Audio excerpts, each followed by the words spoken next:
They're like, Yoshida, please finish smoking the cigarette. Come on. We gotta go. Yeah, they got DMCA'd for playing Pop Team Epic. Wait.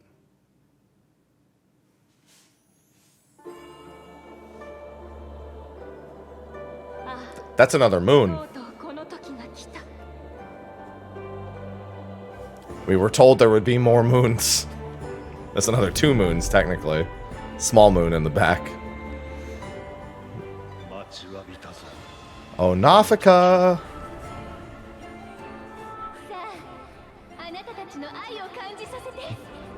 The gods! Look at them in all their splendor! They look so good! Oh my god!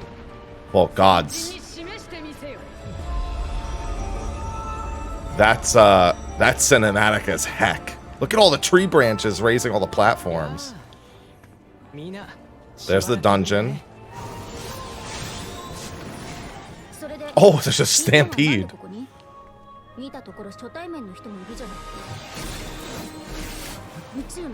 Oh, that's cool. That's a really cool looking dungeon aesthetic. That's not good. There's the new deep dungeon. Oh good, more coil. The voidlings are invading. Oh my goodness. Hello, Dalamud. Dalamud's back. I don't want it.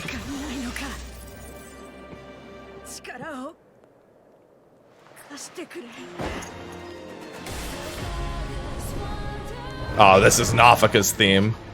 What up, Vritra?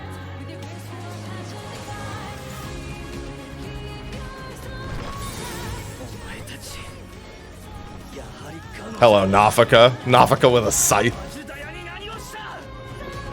What up, Golbez? He's got to do the cape thing every time. That was Asian Prime, by the way. Oh, they're reworking that dungeon. They're reworking that dungeon. I forgot. Mm-hmm.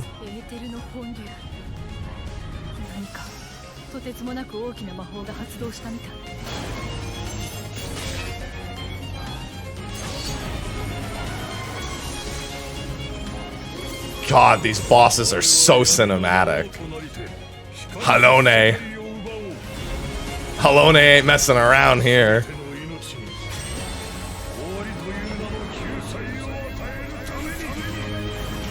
I'm gonna need that in English. There it is.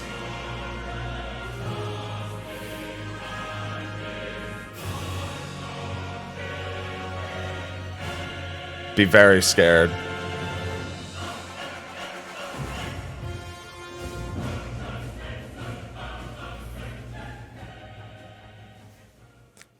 That's a beautiful orchestral version of that theme. Alright, so after a brief technical difficulty, now we have the English trailer. I'm going to edit this onto my initial reaction to the Japanese trailer from the live letter. The audio balancing, however, I let Twitch chat do that, so I wouldn't be spoiled on any of the English voice acting. So if the audio balancing is bad, then it's their fault. So go ahead and blame them, YouTube. Should work just fine. No technical difficulties this time. Let's go. Okay? We're good.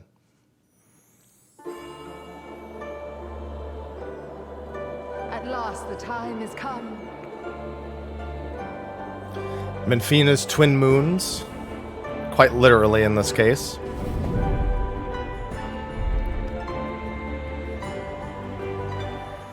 Long have I awaited this moment. Gonna assume almost... That's all Euphrosyne voice acting. Have you the strength to defy fate?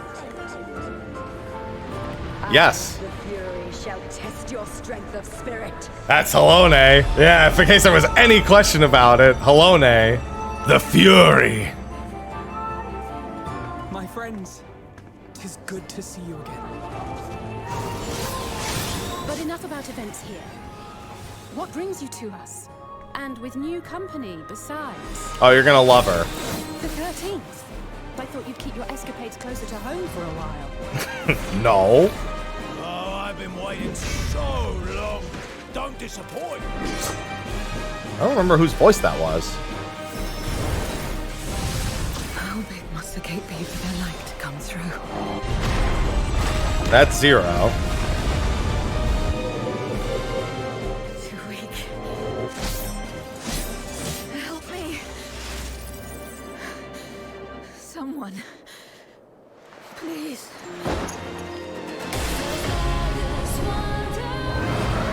He's calling.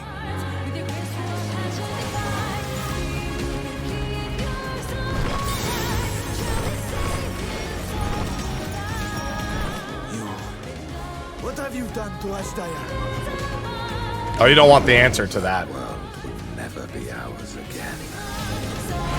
So we need not suffer in this purgatory of death and rebirth forever.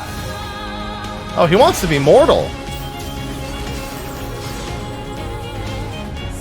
A deluge of ether. The mark of a terrible magic.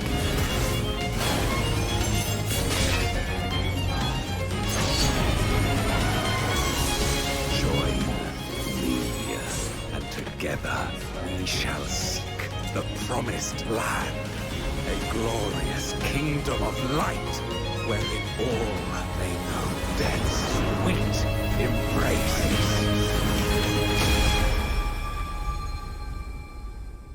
And then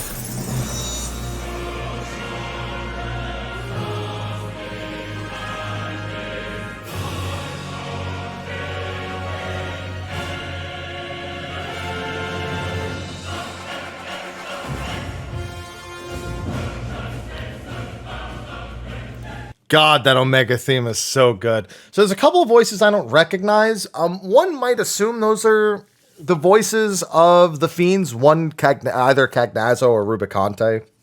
Particularly it was, I think, this voice. I've been waiting so long.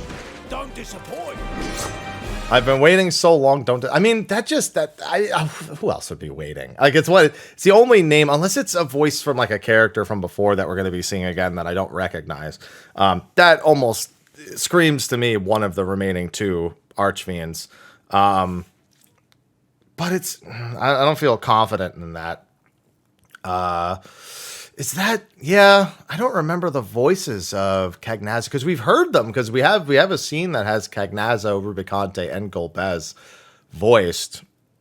But it's been so many months, I kind of got to re-listen to it.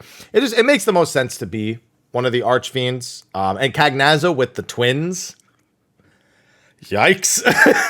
So he was already at the top of my prediction list regardless of who the trial was going to be. And I think with the twins involved, it makes a whole lot more sense for it to be Cagnazzo all the same.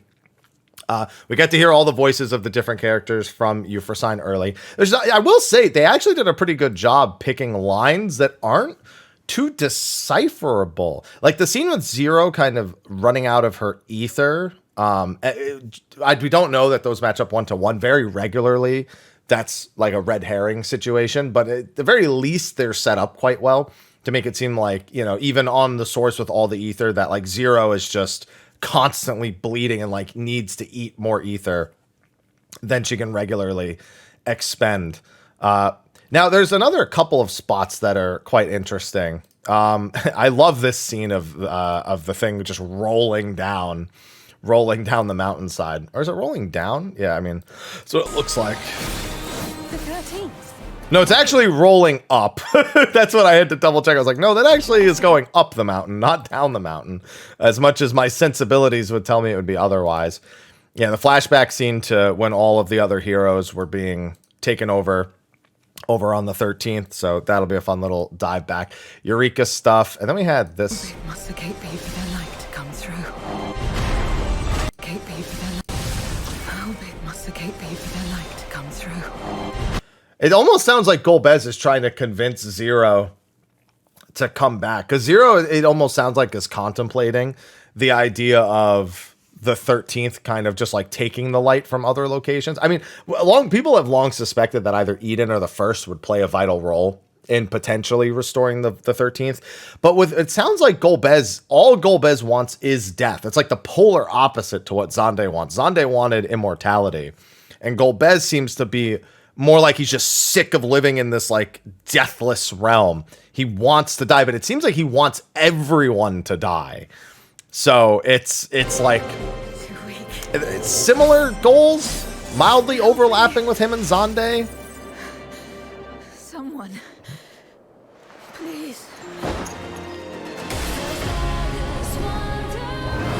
Also, the Thavnair scene I need to see again.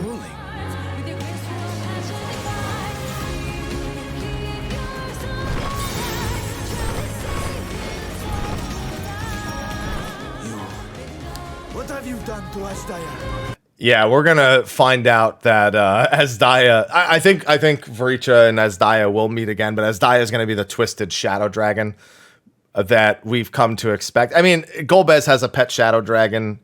Very, very, I guess, brief appearance in Final Fantasy IV, but we've expected it. So I suspect this will just be when Vricha gets to ask him himself. The world will never be ours again. So we need not suffer in this purgatory of death and rebirth forever. The little whoppers. Oh. A deluge of ether. So, a lot of ether in Thavnair. That screams to me. The thing is, it's sometimes hard to tell the difference between a font of ether and a font of a particular element of ether because I'm colorblind. Obviously, knowing full well that Rubicante, Cagnazzo, and Golbez are who's left, it would normally be the expectation this is something with Rubicante, especially given that we know there's a void gate. You know, in the sea, it's not quite near here, but it is off in the sea, and we are heavily involved with Thavnair. If that is fire, Rubicante obviously comes to mind. But there's so many things. Like, ether is just so, not generic, but so widely usable, even in different colors and different formats. I mean, we've seen fonts of ether and reference places like the Dragon Star and stuff. And at that point, it's usually just kind of the planet almost coming apart in a sense. So there's a lot of possibilities. This is honestly the most perplexing thing in the entire trailer. It's the most theorizable thing that's in here. So Rubicante, I think, is the easy guess, just somehow being in Thavnair, using another Void Gate or coming out of the Void Gate that we originally sealed, somehow finding a way to break it, or there's another Void Gate that we didn't know about, or that even somehow Vritra didn't know about, which would be a massive, massive surprise. It could be corrupted ether in some way. If whatever Golbez is doing is upsetting the flow of ether, then it's entirely possible that it's just something like that as well. But man, it's just, there's so many things that I don't feel confident any one of them is more correct than the other when it comes to this. But this looks like something that's going to happen in like the final cutscene. Like we deal with, you know, whatever we've dealt with in the Void and over in Garlemald. And then like, this is the second to last scene, not the very last scene, but like, this is the second to last scene that we're going to get overall. And then it's going to be like a mild portion of the cliffhanger. I mean, yeah, you can see the ether stuff in the back. It's probably being used to open void gates or whatnot. There's also, yeah, corrupted crystals all over here. Yeah, you can see all the corrupted crystals. Whatever it is, it kind of has to be settled before we get too much further. And I'm assuming that Vritra's roar in the earlier section, not as causing this, but is in response to this and an attempt to quell this. Like he's going to use his normal body to try to deal with whatever that font of ether is actually pertaining to. So that very much looks like something that's going to play that. And then there's Fina. So she's squishing us into a moon, just blowing us up with a moon. No, yeah, she's just blowing us up with a moon, holding us in the air and blowing us up with a moon. I really like one detail about Halone that I think I made mention of in the Japanese section of the trailer, and that she essentially has ultimate end, which is not a surprise. So we got to remember that Thornton is based off of all of Ishgardian faith, kind of coalesced into a primal. So it makes sense for there to be some overlap in the special attack. I don't think it is ultimate end, but you can see the Thornton in the way that swings and crashes and the particles and everything. So fun little just, I guess, callback to Thornton and how Thornton is involved in that. This, I also wonder, can we see the other two? I was trying to see if we could see if the other seats are missing in this scene. No, we can't really get a good vision on the seats from here. Wanted to see if that would give us a hint as to who's no longer there. I mean, other than the people we know is already there. So, yeah, either way, I think this, not that this will be an inconsequential patch. It'll probably be pretty important given what's being hinted at, but it's how do I put it? There's going to be a lot more questions this patch than answers. We'll probably get to see Azdaia. We'll get to take on another of the fiends, probably Cagnazzo, and there's still going to be mystery, but it's going to be around 0. Obviously, the running theory is that 0 is short for Zeromus, and that's going to be some sort of profound thing that leads us into 7.0. But I really do think that at the end of the day, the crux of all of Golbez's machinations here is that he wants to die. And that's what they all want. Like, he wants death to return more than anything. But he's willing to literally throw every ounce of existence away to get that death. So the only, I guess, question then is 0 saying how big of a gate would there need to be for the light to shine through? It's somebody must be suggesting the idea of saving the 13th. Sounds like a very Alphino thing to say, but I wouldn't trust his ass with that. Not after everything we've been through. There are others I would trust with that idea more than Alphino, as far as I'm concerned. But yeah, I still don't even know where to begin to think about 7.0. I mean, I really want to think Mericidia is the answer. I think us being involved with Ritra and Azdaia, and knowing that, Tiamat's out on the loose and is back, dealing with all that. I can't help but feel like that's the direction that we are going, is some sort of like grand crusade through Mericidia to like the ultimate void gate or something like that. The point of invasion from the void itself. But I'm not confident. Maybe after the patch I'll be confident. But for now, I'm only mildly leaning in said direction. So we'll see where all these plot points end up coalescing and converging and everything. Looks like there might have been a Hildebrand solo instance in there, by the way. Forgot to mention that. I was so focused on all the other details.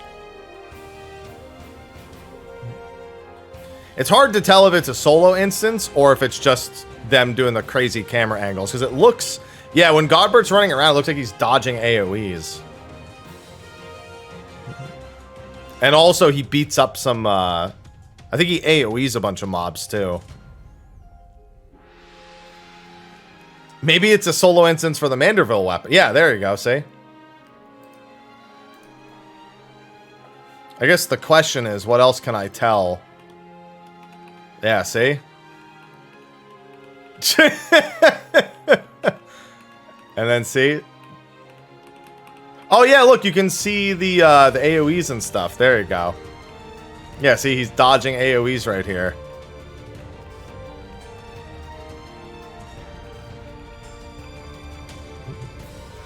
Oh, dude, what if we're playing as Godbert?